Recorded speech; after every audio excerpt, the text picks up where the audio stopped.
Sarap. Grabe ka sarap. Sarap.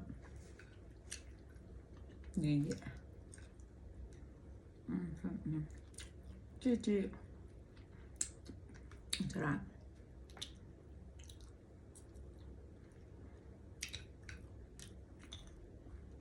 Noong araw, lagi ito ulam namin. Sabi ko sa anak ko, wala ba ibang ulam? Kasi noong araw, ang hirap ng buhay. Ngayon, hahanap-hanapin mo pala yung inuulam mo noong araw.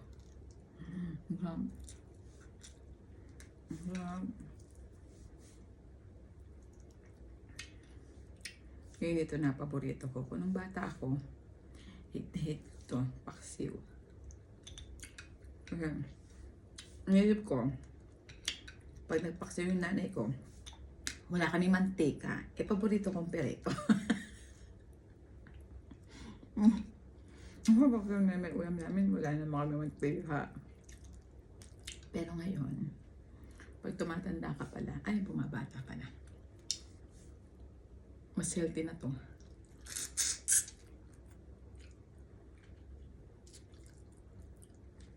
Iwas-iwas muna sa fried, pero masarap.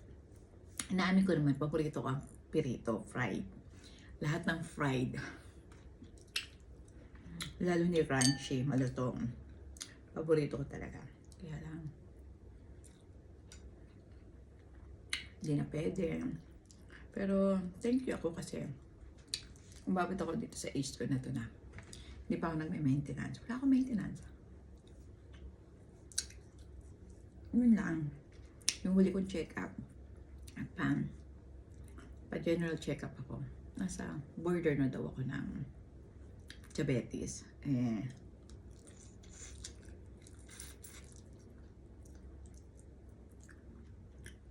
Trip ko pa naman yung mga sweet sa hotel.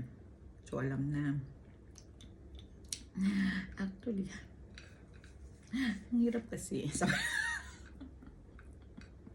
Ganito pala. Lahat ng masasarap iiwasan mo. Kasi bawal. Kung noon, grabe kami. Parang twice a week. Steak. Ang kaso, ayan, hinebdad na si daddy. So, bawal na. Minsan nga, ano na lang, parang